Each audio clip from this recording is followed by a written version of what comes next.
பொய்யை மட்டுமே மூலதனமாக வைத்திருக்கக்கூடியவர் தான் இந்த பிரதமரும் சரி, பொய்யையே மூலதனமாக வைத்திருக்கக்கூடியவர் தான் அவருடைய அமைச்சர்களுமே சரி. இந்தந்த ப்ராஜெக்ட்டுக்கு இவ்வளோ நிதி ஒதுக்கியிருக்கோம், இந்தந்த ப்ராஜெக்ட்டுக்கு இது இவ்வளோதான் நிலம் வந்திருக்கு அப்படின்னு ஏதாவது என்னைக்காவது ஸ்டேட்மெண்ட் கொடுத்துருக்காங்களா? இப்போ கையகப்படுத்தப்பட்ட நிலத்துக்கு 1400 கோடி ஒதுக்கீடு செய்யப்பட்டிருக்கு அப்படின்னு சொல்றாரு. இல்லைங்கிறது தானே எங்களுடைய வாதம். இங்க தமிழ்நாட்டிற்கு எந்த திட்டங்களும் பட்ஜெட்ல அறிவிக்கப்படலை அப்படின்ற குற்றச்சாட்டு முன்வைக்கப்பட்டது. ஆனா சென்னை டு பெங்களூர், சென்னை டு ஹைதராபாத் அந்த புல்லட் ட்ரெயின் திட்டம் அறிவிக்கப்பட்டிருக்கு. மதுரைக்கு ரிஜெக்ட் பண்ணீங்க. இதோட கம்மி பாப்புலேஷன் இருக்கிற நாக்பூருக்கு நீங்க 40 கிலோமீட்டருக்கு நீங்க மெட்ரோ எப்படி அலோவ் பண்றீங்க? எய்ம்ஸ் அறிவிச்சாங்கல்ல மதுரையில், அறிவிச்சு எத்தனை வருஷம் ஆகுது? சமகிர சிக்ஷா அபியானுக்கு கல்விக்கு கொடுக்க வேண்டிய நிதியை 3500 கோடி ரூபாயை இன்னைக்கு வரைக்கும் ஏன் ஒதுக்காம இருக்காங்க? முழுக்க பாஜகவுக்கு எதிர்வினை ஆற்றுவது தான் திமுக செய்யுது அப்படின்னும் போது அப்படியான ஒரு நிலை தான் தமிழ்நாட்டில் வந்துருச்சு அப்படின்னு புரிஞ்சுக்க வேண்டியது. பாஜக அதிமுகவை விழுங்கி கொண்டிருக்கிறது. 70% நிறைவு பெற்றுவிட்டது. ஜெயலலிதா அம்மையார் என்னைக்காவது என்டிஏ கூட்டணி சொல்லியிருக்காங்களா? இப்ப தமிழ்நாட்டினுடைய நலனுக்காக கேட்கக்கூடிய விஷயங்களுக்கு ஏன் இவர்கள் எந்த காலத்திலையும் குரல் கொடுக்கல? என்டிஏ வெர்சஸ் தமிழ்நாடுன்னு தான் கொண்டு போக முடியும். ஏன்னா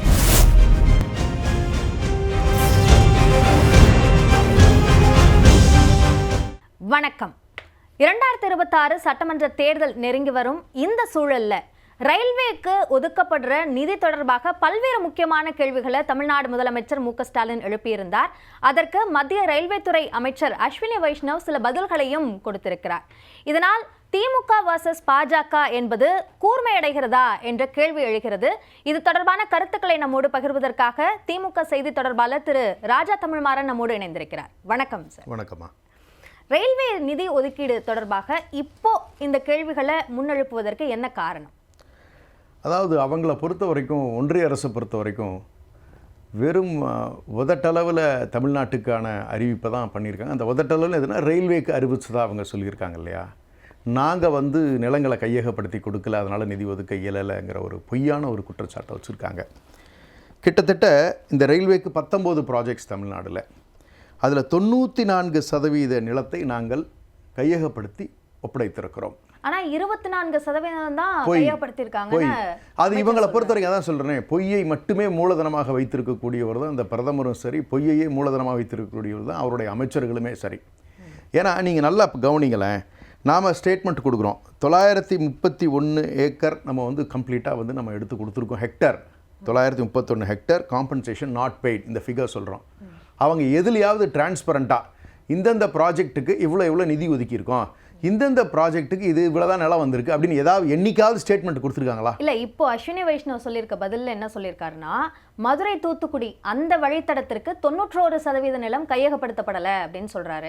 அதே மாதிரி திண்டிவனம்லேருந்து திருவண்ணாமலை அந்த திட்டம் குறித்து முதலமைச்சர் கேள்வி எழுப்புறாரு. அதுல 80% நிலம் கையகப்படுத்தல. இல்லையே, நான் கையகப்படுத்தி ஒப்படைக்கப்பட்டிருக்கிறதுன்னு சொல்றேன். நீங்க நிதி ஒதுக்கிற இருக்கிறதான பிரச்சனையா இருக்கு. இப்போ இதை எப்படி ப்ரூவ் பண்றது? இல்லை, இப்போ கையகப்படுத்தப்பட்ட நிலத்துக்கு 1400 கோடி ஒதுக்கீடு செய்யப்பட்டிருக்கு அப்படின்னு சொல்றாரு. இல்லைங்கிறது தானே எங்களுடைய வாதம். நீங்கள் ஒதுக்கீடு செய்யப்பட்டிருக்குன்னு சொல்லி கொடுத்துட்டீங்களா? நீங்கள் முதல்ல இங்கே உட்காந்து ரெக்கார்ட்ஸை வெரிஃபை பண்ணியிருக்கீங்களா? எங்கள் ஸ்டேட் கவர்மெண்ட்டில் இருக்கிற கலெக்டர்டையே உங்கள் மினிஸ்டர்ஸு கேட்க வேண்டியது தானே? அதற்கு ஏன் நீங்கள் நடவடிக்கை எடுக்க மாட்டேங்கிறீங்க? நீங்கள் வெள்ளை அறிக்கை கொடுக்க வேண்டியது தானே? இல்லை, இந்தந்த செக்டரில் இவ்வளோ பாக்கி இருக்குது நிலங்கள்னு சொல்கிறது பொய்ன்னு சொல்லி நீங்கள் சொல்லலாமே, ஏன் சொல்ல மாட்டேங்கிறீங்க? எதுவுமே 19 மேலோட்டமாக பேசுகின்ற வழக்கம் மட்டும்தான் இவங்களுக்கு இருந்துக்கிட்டு இருக்கு. நான் என்ன சொல்கிறேன், சரி ஒரே ஒரு விஷயம் நீங்கள் வச்சுக்கோங்களேன்.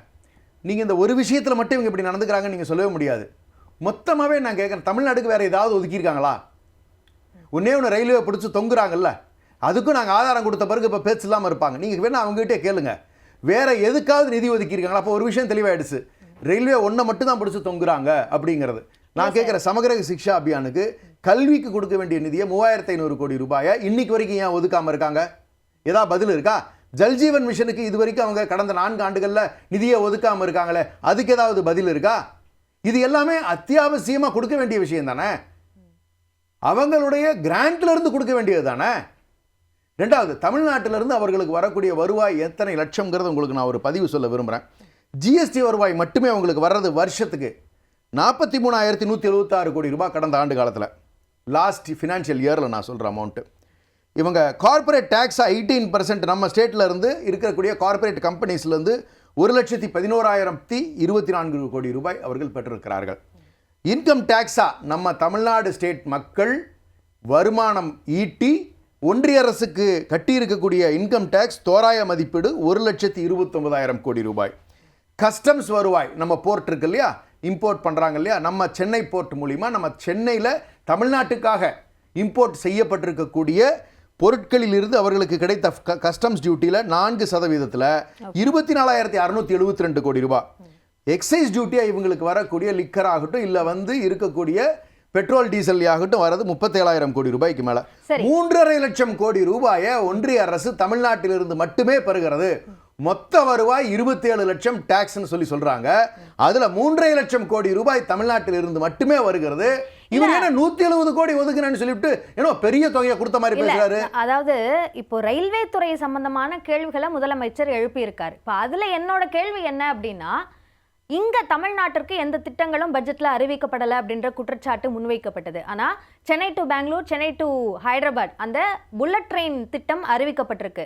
இப்போ அந்த திட்டம் கூட போதுமானதாக இல்லை அப்படின்ற ஒரு நெரேட்டிவ் செட் பண்றதுக்காக ரயில்வேக்கு போதிய நிலம் ஒதுக்கீடு செய்யப்படலை, அதாவது நிதி ஒதுக்கீடு செய்யப்படலைன்ற பிரச்சனையை திமுக எழுப்புதா? இல்ல எய்ம்ஸ் அறிவிச்சாங்கல்ல மதுரையில், அறிவிச்சு எத்தனை வருஷம் ஆகுது? என்ன கட்டியிருக்காங்க அங்க? சரி இல்ல இல்ல நீங்க சொல்லுங்க. அது 2019 இருந்து அது சம்பந்தமான பிரச்சனை போயிட்டு அப்படின்றதெல்லாம் சரி. இவர்கள் அறிவிப்புகள் எல்லாம் பெயரளவில் மட்டும்தான் இருந்திருக்கிறதே ஒழிய செயல்பாட்டுக்கு வந்ததே கிடையாது. கேட்டா காரணம் சொல்லுவாங்க. நான் கேக்குறேன், மெட்ரோக்கு 2 ப்ரொபோசல் அனுப்புறோம். இல்ல அதே ரயில்வே நீங்க கேட்டதனால சொல்றேன்.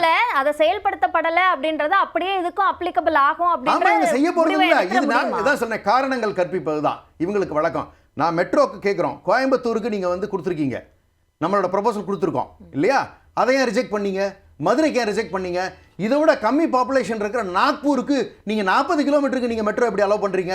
இல்லை, அதுக்கு கொடுக்கப்பட்ட அறிக்கை முழுமையானதாக இல்லை. This is the trick. காரணங்கள் கற்பித்து இதை ஒதுக்கணும், அவ்வளோதான் உங்களுக்கு ஐடியா. நான் என்ன கேட்குறேன், அக்ராஸ் த டேபிள் உட்கார வச்சு உங்கள் ஆஃபீஸர்ஸை கூப்பிட்டு வச்சு எங்கள் ஆஃபீஸர்ஸை கூப்பிட்டு உட்கார வச்சு 4 நாளில் ப்ரொபோசலை நீங்கள் ரெடி பண்ணி கொடுங்க, இந்தந்த அமெண்ட்மெண்ட்ஸ் பண்ணி கொடுங்க, என்னென்ன தப்பு இருக்குன்னு சொன்னால் இமீடியட்டாக ரெக்டிஃபை பண்ணி கொடுக்க போகிறோம். இது என்ன முடியாத சமாச்சாரமா என்ன? அக்ராஸ் த டேபிள் பேசி முடிக்க வேண்டிய வேலை தான். இப்போ உங்களுக்கு ஒரு காரணம் தேவை. இது சரியில்லை, இதை ஃபைலை திருப்பி அனுப்பிச்சிருங்க. இது சரியில்லை, ஃபைலை திருப்பி அனுப்பிச்சிருங்க. சரி அப்படின்னு 19 அந்த ஃபைலை திருப்பி அனுப்புற வேலை பாரதிய ஜனதாவுக்கு வழக்கமாயிடுச்சு. இப்போ கற்பனை உண்மையாகாது அப்படின்ற விஷயத்தின் அடிப்படையில் தான் இந்த ரயில்வே தொடர்பான கேள்விகளை முதலமைச்சர் எழுப்புறார். அதில் அவர் குறிப்பிடுற ஒரு அம்சம், புதிய ரயில்வே திட்டங்களை தமிழ்நாடுக்கு ஒதுக்கீடு செய்யணும். இப்போ நீங்கள் குறிப்பிட்ட மாதிரி தமிழ்நாடோட நிதி பங்களிப்பு என்பது அதிகமாக இருக்கு, அதுக்கேற்றார் போன்ற திட்டங்கள் தமிழ்நாடுக்கு ஒதுக்கீடு செய்யப்படணும்னு. அஸ்வினி வைஷ்ணவோட பதிலில் அவர் என்ன சொல்றாரு அப்படின்னா, ராமேஸ்வரம் தனுஷ்கோடி திட்டத்திற்கு தமிழ்நாடு ஒத்துழைக்கவில்லை அப்படின்னு குறிப்பிடுறாரு. நான் சொல்ற ஒரே விஷயம் தான், தமிழ்நாடு தன்னுடைய வளர்ச்சியில் என்றுமே காம்ப்ரமைஸ் பண்ணதே கிடையாது. எல்லா விதத்திலுமே தமிழ்நாடு நம்பர் 1 ஸ்டேட்டாக தான் இருந்துகிட்டு இருக்கு. நீங்கள் இல்லைனா நம்ம வளர்ச்சிக்கு ஒத்துழைக்காம தான் நம்ம ஜிடிபியில் நம்ம 11.19% வந்திருக்க முடியுமா, அல்லது 16 எட்டுவதற்கான முயற்சிகளை நம்ம ஈடுபட்டிருக்க முடியுமா? நீங்கள் எல்லா துறைகளும், நீங்கள் கல்வியில் இன்னைக்கு சிறந்து விளங்குறோம், இன்னைக்கு எல்லா விதமான வளர்ச்சியிலும் தமிழ்நாடு முதன்மையாக இருக்குது. அப்போ தமிழ்நாட்டுக்கு நீங்கள் ஒரு வளர்ச்சிக்கு நீங்கள் ஒரு திட்டம் அறிவிச்சிங்கன்னு சொன்னால் முதல் ஆளாக நின்று அதை செயல்படுத்துவதற்கான முயற்சிகளை தான் நம்முடைய முதலமைச்சர் ஈடுபடுவாங்க. இங்கே இருக்கக்கூடிய அதிகாரிகளையும் அதில் முனைப்பு செலுத்துங்கள்னு கடுமையாக அறிவுறுத்தக்கூடிய முதலமைச்சர் தான் நம்ம முதலமைச்சர். அப்போ தமிழ்நாட்டினுடைய வளர்ச்சிக்கு இவர் ஒத்துழைக்க மாட்டாருன்னு சொல்லி அவங்க சொல்கிறது எந்த விதத்தில் நியாயம் இருக்குது? நீங்கள் இதனால் பெனிஃபிட் யாருக்கு வரும்? தமிழ்நாடு பீப்புளுக்கு தானே வரப்போகுது. அப்போ ஏன் இந்த அரசு அதை செய்யாமல் இருக்கணும்?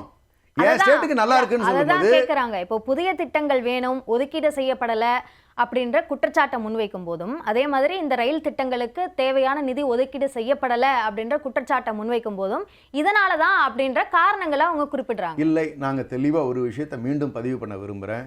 தேவையான நில கையகப்படுத்துதல் நடந்திருக்கிறது, அதற்கான தொகையை நீங்கள் வழங்காததுதான் குறைபாடு. 94% விழுக்காடு நிறைவு பெற்று விட்டது. இதை மீண்டும் பதிவு செய்ய விரும்புகிறேன்.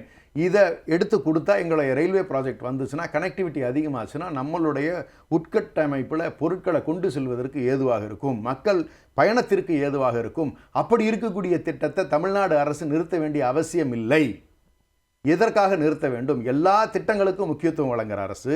இன்ஃப்ராஸ்ட்ரக்சருக்கு இன்றைக்கி வந்து லேண்ட் ரோவருக்கு நம்ம கம்பெனி துவங்கியிருக்காங்க. இன்றைக்கி வந்து திரும்ப இப்போ அவங்களோட ப்ரொடக்ஷன் டாட்டா ஆரம்பிச்சிருக்காங்க. செமிகண்டக்டரில் நம்மளோட growth has been 700%. எதுலெல்லாம் நம்ம நேரடியாக நிதி நம்மளுடைய மாநிலத்திலிருந்து நிதி ஒதுக்கி வளர்ச்சி நடந்திருக்கோ அத்தனையும் நடந்திருக்கு. எதெல்லாம் ஒன்றிய அரசு கொடுக்குறேன்னு சொல்லுதோ அது எதையுமே நிதி ஒதுக்காம வெறும் காரணங்களை மட்டும் கற்பிச்சு தமிழ்நாட்டை தொடர்ந்து ஏமாத்திக்கிட்டு வஞ்சிச்சுக்கிட்டு வருங்கிறது இது நமக்கு தெளிவாக தெரியலையா என்ன? சரி, இப்போ தொடர்ந்து பாஜகவோட செயல்பாடுகள் அது குறித்த விமர்சனங்களை திமுக முன் வச்சுட்டு இருக்கு. இப்போ தேர்தலில் திமுக வர்சஸ் அதிமுக தான் இருக்கா அப்படின்ற கேள்விக்கு எழுப்பும் போதெல்லாம் அது அப்படித்தான் இருக்கு. திமுக வர்சஸ் பாஜக என்ற ஒரு நிலை இல்லை அப்படின்றத திமுக முழுமையாக மறுத்துட்டு இருந்தது. இப்போ முழுக்க முழுக்க பாஜகவுக்கு எதிர்வினை ஆற்றுவதை தான் திமுக செய்யுது அப்படின்னும் போது அப்படியான ஒரு நிலை தான் தமிழ்நாட்டில் வந்துருச்சு அப்படின்னு புரிஞ்சுக்க வேண்டியிருக்கு. அப்படி எடுத்துக்கவே முடியாது. இது ரொம்ப சிம்பிளாக சொல்லலாம். பாஜக அதிமுகவை விழுங்கி கொண்டிருக்கிறது. 70% நிறைவு பெற்று விட்டது.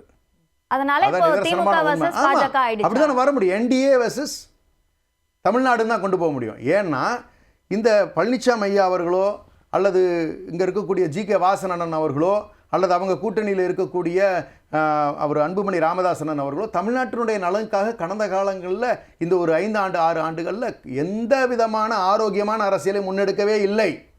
தமிழ்நாட்டு நலனுக்காக பேசி இருக்கிறார்களா? ஒன்றிய அரசுகிட்ட பேசி சண்டை போட்டு ஏதாவது வாங்கி கொடுத்துருக்காங்களானா இல்லை.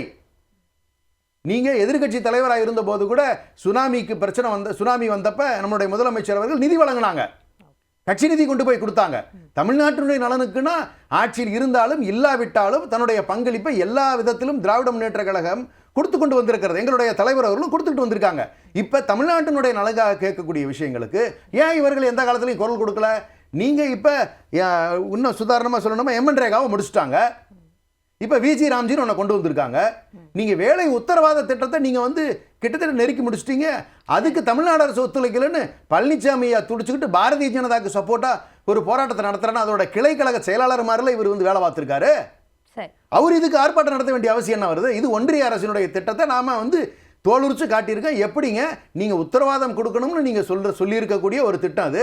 இதில் ஒன்றிய அரசுக்கு நான் ஒப்புதல் அனுப்பணும், நீங்கள் வந்து அதை சாங்ஷன் பண்ணுறது மட்டும்தான் என் மாநிலத்துக்குள்ளே நடத்த முடியும்னா என்ன உத்தரவாதம் இருக்க போகுது? அதுக்கு எப்படி பழனிசாமி அவர்கள் ஆர்ப்பாட்டம் அறிவிக்கலாம்? அப்புறம் நேற்று மாற்றி சொல்கிறாரு, இல்லை பல பிரச்சனைகளுக்காக நாங்கள் பொதுவாக நடத்த போகிறோம். அப்போ அதிமுகவை பொறுத்தவரையில் அது பாரதிய ஜனதாவால் முக்கால்வாசி விழுங்கப்பட்டு விட்டது. அதற்கு உதாரணம் அந்த ஸ்டேஜ், என்டிஏ ஸ்டேஜ். அந்த ஸ்டேஜில் பழனிசாமி ஐயா படம் மட்டும் தான் இருந்துச்சு. நீங்கள் அதிமுகவோட ரெட்டைகளை இல்லை, ஜெயலலிதா அம்மையார் இல்லை, நீங்கள் அங்கே இருக்க எம்ஜிஆரை காணோம், அண்ணாவை காணோம், நீங்கள் இன்னும் மற்ற தலைவர்களை காணோம், அவங்க சின்னங்களை காணோம். ஒரே ஒரு சின்னம் மட்டும் இருந்துச்சு. தாமரை சின்னத்து முன்னாடி நின்று இந்த கிளை கழக செயலாளர்கள் எல்லாரும் உட்கார்ந்து பாரதிய ஜனதாவினுடைய கூட்டத்தில் தானே பேசுனதை பார்த்தோம்ல. அப்புறமும் அதை பாரதிய ஜனதா கூட்டணி என்டிஏ கூட்டணின்னு சொல்லாம வேற என்ன கூட்டணி சொல்றது? அவர்களை எதிர்த்து தான் அரசியல் பண்ணணுங்கிற நிலைமை வந்துருச்சுல. திமுக வைக்கும்போது அவர் வைக்கிற குற்றச்சாட்டு இந்தியா கூட்டணின்ற சொல்றதையே திமுக தவிர்த்துடுதே அப்படின்னு சொல்லி என்னைக்குமே நம்ம மத்தியில் கூட்டாட்சியும் மாநிலத்தில் சுயாட்சியும் வழக்கம் தான் நமக்கு இருக்கு. என்னைக்குமே தமிழ்நாட்டை பொறுத்த வரைக்கும் திராவிட முன்னேற்ற கழக கூட்டணின்னு சொல்லி தான் அப்பையிலிருந்தே பழக்கம் எங்களுக்கு இருந்துகிட்டு இருக்கு. ஜெயலலிதா அம்மையார் என்னைக்காவது என்டிஏ கூட்டணி சொல்லியிருக்காங்களா? சொன்னதே கிடையாது. அதிமுக தலைமையிலான கூட்டணி தான் சொல்லியிருக்காங்க. பழனிசாமி ஐயாவுக்கு தான் அதெல்லாம் புதுசு. திமுகவுக்கு என்னைக்குமே இது ஒரே ஸ்டாண்டு தான். மாநிலத்தில் சுயாட்சி பேசுகின்ற கட்சி நாம. மாநிலத்தில் சுயாட்சியை வலியுறுத்துகின்றதை அண்ணா அவர்களுக்கு நமக்கு கற்றுக் கொடுத்துட்டு போயிருக்காங்க. அந்த நிலையில திராவிட முன்னேற்ற கழகம் தெளிவாக தான் இருக்கு. அப்ப பழனிசாமி ஐயாக்கு அது தெரியல. தயவு செஞ்சு அண்ணா என்ன சொல்லிட்டு போனாரு, எம்ஜிஆர் என்னெல்லாம் சொல்லிட்டு போனாரு, ஜெயலலிதா அம்மையார் என்னெல்லாம் சொல்லிட்டு போனாங்கன்னு தயவு செஞ்சு புரிஞ்சுக்கிட்டு கட்சி நடத்தினாருன்னா மிச்ச மீதி இருக்கிற அந்த காவாசி கட்சியாவது மிஞ்சும்னு சொல்ல விரும்புறேன். நேர்காணலில் பங்கேற்று உங்களுடைய கருத்துக்களை எங்களோடு பகிர்ந்து கொண்டமைக்கு நன்றி திரு ராஜா தமிழ்மாறன். நன்றி சகோதரி.